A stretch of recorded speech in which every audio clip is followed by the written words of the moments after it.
Hey everybody, today is day 13 with Pizza with Friends. Today we have my special friend, Dr. Bavakwa here, and we're gonna go get some pizza for our friends. Half a day, glad to be here. What are we doing? We're at Biology and Dido here. We're gonna get some pizza. Awesome.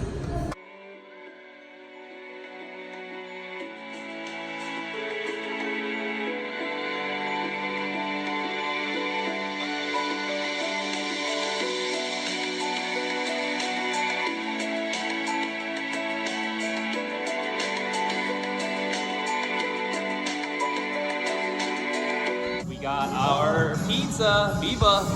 Gonna give some pizza to our friends. Pizza with Friends, day 13. Hey everybody, we're back on our adventure looking for our friends to share some pizza. Dr. B, where are we heading to? Half a day, we're gonna head to the Micronesian Mall. I know that there's some of our friends that stay near there. And then after that, we're gonna go down to Hagatnya, because I know a lot of our friends hang around in Hagatnya. And so, really looking forward to this. Tusmasi tatlu shinaharanai for inviting me. You're welcome, you're welcome. Thank you for coming. Here we go. Pizza with Friends. We're getting ready to pass out some pizza to our friends and engage with them. Should be fun. This should be good. It's good to give something back. Yeah. It's good to help out. Especially, it's a good reminder for everybody. If you got a bunch of stuff, you're on top of the world one day, you could be at the bottom of it the next. Yeah. And so how you treat the lowest when you are at the highest says a lot about a community and its character.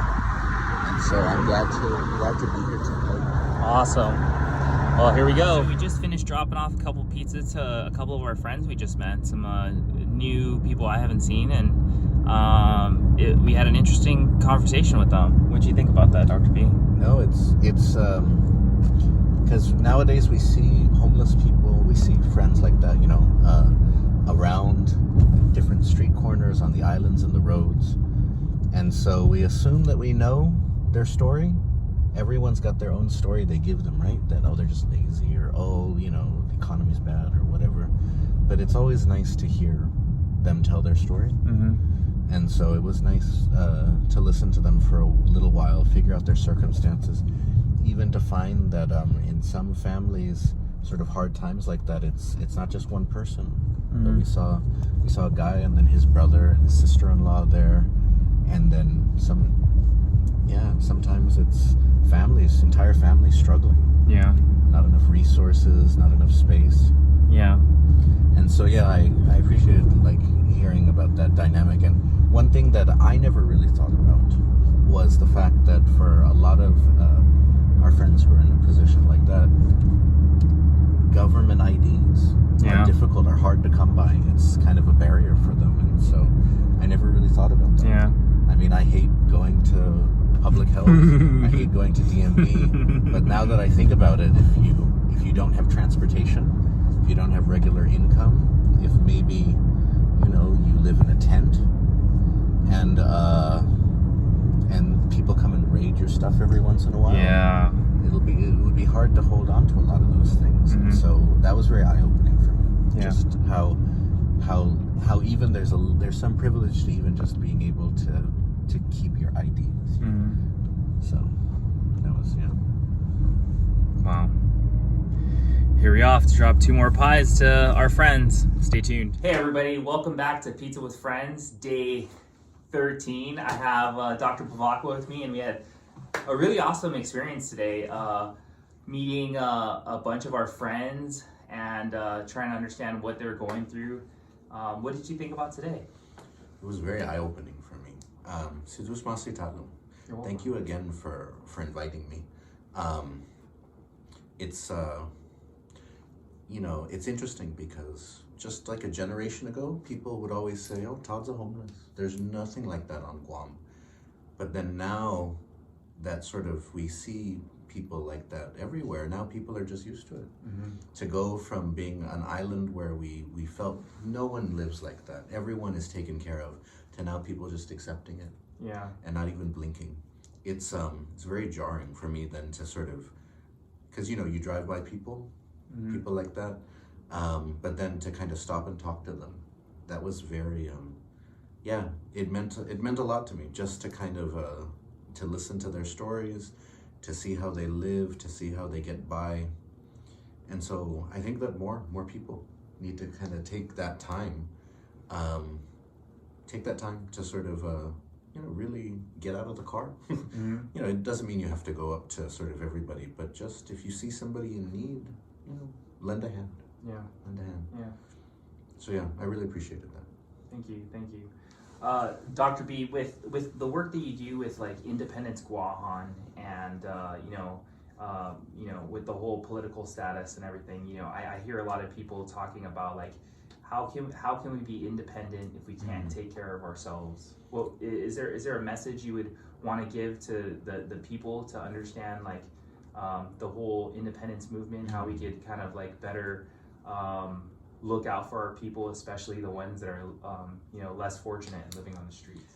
Oh, I definitely think that sort of talking about decolonization and political status change is an important part of talking about this issue. Because when we think about our island, why didn't we really have homelessness before? Part of it was because we lived in a society where the values were a certain way, where people lived a certain way. But then now we've transitioned very quickly. We modernized, we dress differently, we work differently, we live differently. And in some ways, I don't feel like we modernized or developed in a way that fits our lives, fits our culture. And so I feel that talking about these basic structures and systems of life that we have here, whether it be the support systems for people. When we were driving, you told me about how you had helped a blind, is he a veteran? Is he a veteran? Blind veteran. A blind veteran sort of grow a garden with his family, and how it had helped him, develop a better relationship with his wife, with his kids, and just improved his quality of life. And that's an important thing, because I think that's the way like a Chamorro would deal with homelessness. The way we think in sort of a more US context is you just give money. But really, when you think about it, what would Inafa Maulik sort of bring to the table? And it wouldn't just be you pay people off so you don't have to look at them.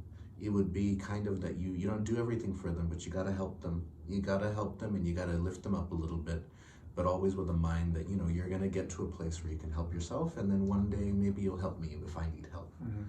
And so when you told me that story, I was like, that's a perfect example. We've accepted kind of that this is the way we're supposed to educate ourselves. This is the way we're supposed to take care of our health. This is the way we're supposed to do this and that. And we really need to have a chance to breathe and look at it and say, things aren't working that great. Let's take a step back. What would work best to make sure that no one gets left behind in this society? Yeah, wow.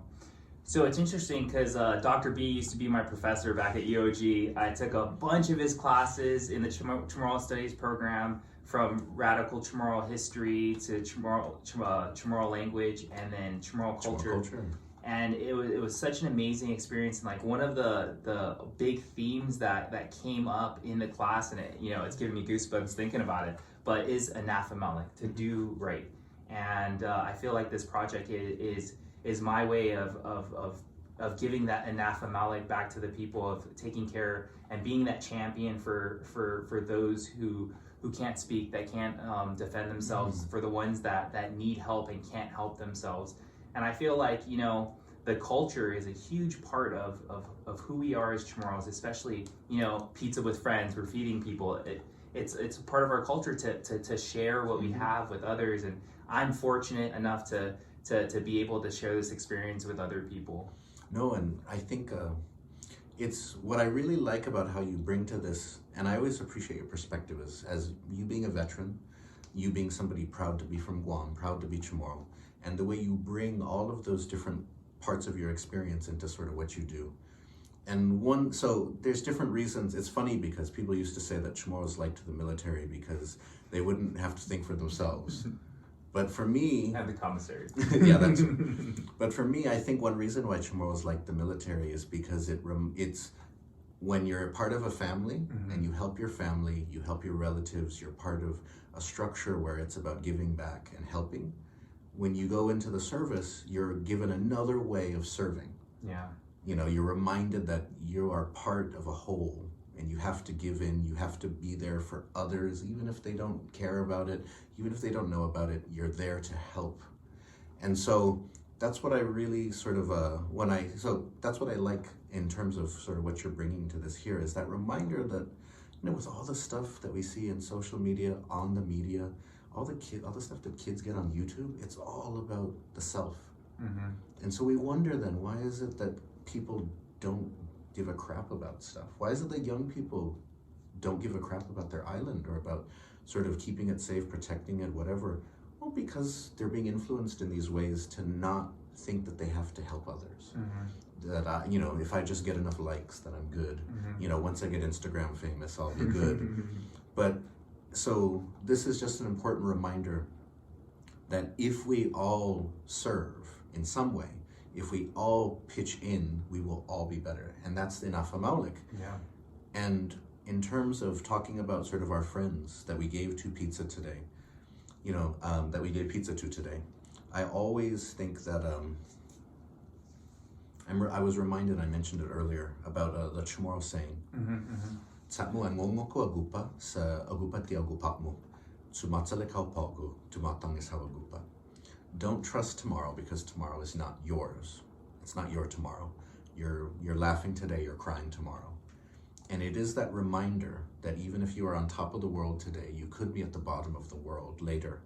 And all of us, we don't control fate, which means if we help each other, we will always be there to help each other. But if we only think of ourselves, you aren't helping those at the bottom now. And if life switches, they won't help you if you're struggling.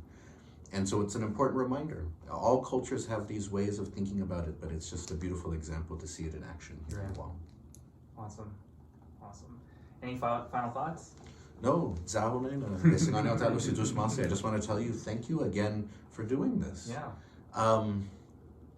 It's just really nice to see the way that you have transitioned your service, to go from serving in the military to serving the community.